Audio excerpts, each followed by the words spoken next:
daawadayaal dhageystayaal kusoo dhawaada barnaamij kale oo aan idinka soo diyaarnay doorashadii xiisaha badnayd ee ka dhacday shalay dalkani Kenya taasoo ay dad badan say dareemi karaan aad u ahayd mid adag taasoo ku tartamay madaxweyne Uhuru Kenyatta waa madaxweynaha hadda xilka haya iyo ninka lagu magacaabo Raila Odinga ra'iisul wasaarihii hore dalkani Kenya kaasoo in badan markii afraad weeyaan dabcan dhageystayaal uu tartamayo xilkan markii afraad uu tartamayo xilkani ayaa in badan day ama doondoonay inuu noqdo madaxweynaha dalkani Kenya ayaa waxay gashay nooc markii loo kacay dhanka tirintu waxay bilaabatay saan hore u soo sheegnay 6dii maghribnimo ee shalay laakiin way socotay ilaa maanta oo dhan way soo socotay ilaa caaway nala soo gashay ayaa maanta abaarihii 5tii subaxnimo waxa hadal jeediyay ra'iisul wasaarihii hore dalkani Kenya ninka madaxweynaha ka tartamay madaxweyne Uhuru Kenyatta kaasoo eedayn aad u adag u jeediyay madaxweyne Uhuru Kenyatta iyo asxaabtiisa ama xisbigiisa Jubilee loo yaqaan asagoo ku eedeynaya in ay jabsade u dhaceen waasoo hadalka u dhigay dad hackers kuwa dadka yaqaana sida loo jabsado website-da iyo teknolojiyada loo jabsado kuwaasoo uu dabcan ku eedeeyay in madaxweyne Uhuru Kenyatta iyo qoladiisu iyo asxaabtiisa ama xisbigiisu ay ka dambeeyeen oo ayagu u adeegaya waxa uu ku tilmaamay kuwaasoo uu leeyahay waxay u dhaceen website-kii kadibna waxay isticmaaleen magac taasoo magacaas aad dadka uga yaabin dad badan nin magaciisu yahay Chris Msando oo la dilay isbuucii la soo dhaafay kaasoo ahaa madaxa IT-ga ayaa la isticmaalay username-kiisii kadibna u suurageliyay dadka hackerska ahaa ama dadka jabsaday website-ka in ay wax kala bedelaan doorashadu say u dhacday asagoo yiri waxani ama falkani kuma eka doorashada madaxweynenimada ee waxa uu saameyn xitaa ku yeeshay buu leeyahay dhanka MPyada waa golaha shacabka dadka loo soo doorto dhanka senatarnimada waa aqalka sare dadka loo soo doorto taasoo uu yiri waxay ahayd mid aad u baaxad weyn oo aad loona abaabulay hadaladiisina waxa kamid ahaa You have uncovered the fraud. Uhuru must go home. The IBC must be fully accountable.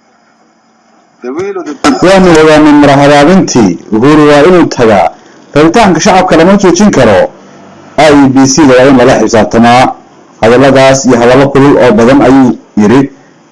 markii dambena waxa uu hadalkiisa ku soo gabagabeeyay in ay ogolaan doonin in laga boobo doorasho si xaq ah ay ku heleen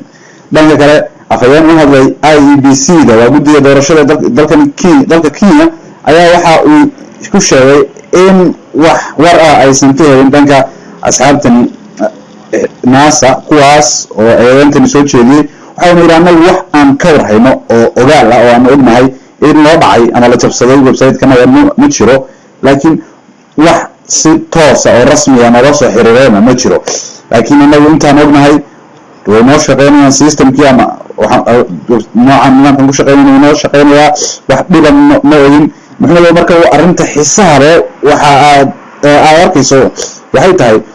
in xagana nimanka eedan ay jeediyeen xagana aan dadka shiraq loo siin oo la yiri hada eedan jirto wax ma la soo hadlay ma jiro arrintaasi ayaa dad badan waxay ay gelinaysaa aad bay oo naxinaysaa sababtoo ah wadankani waxa uu wali dhaawacyadii 2010 sano ka hor 2007 dhacay ayuu wali ka soo kabsanin dad badan ayaa wali ilaa hadda cadaalad raadinaya 2007 wixii dhacay awgeed haddana saan hore u soo sheegnay wadanku Soomaaliya iyo xuduud leeyahay South Sudan iyo xuduud leeyahay labada wadanba ha kala daraadaan nabad toos kama jirto South Sudan aad xaaladiisu u liidataa Soomaaliyana طبعا waa ognahay soo wax uu jiraan marka maxay hadaad eegto waxa ka iman kara muranka noocan ah sababsiga noocan aad buu adag tahay shalay maanta shaqo ma jirin cid isku socota ma jirin dadka shaqaalaha ganacsatada dadkii shaqeynayay nin walba gurigiisa ay ku jiray waxa uu la socday natiijada kolba si uu socotay halkay u socoto waxa uu badan tahay in madaxweyne Uhuru Kenyatta uu soo galo hadii wax cad aan aysan qolada guddiga doorashooyinka ay sahlan hadii kale maxay oo wax dhiba uu yimaado oo cad oo la yaqaano waxay u badan tahay in madaxweyne Uhuru Kenyatta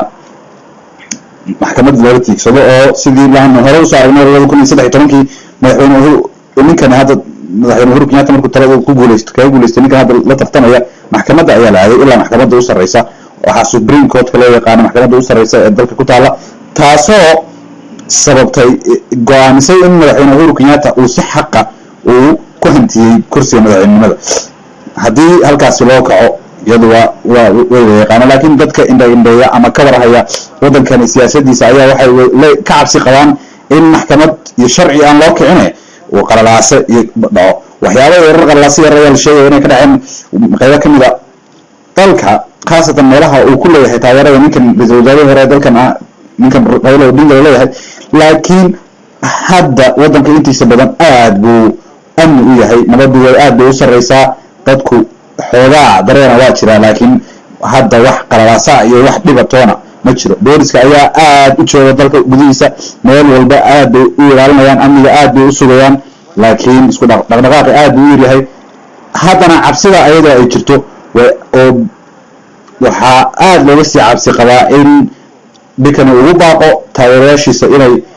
soo baxaan oo mudaharaadaan oo halkaas qalaaso iyo boob iyo dib u dhaco taasi waa wax arin lagu wada hayo dhanka kale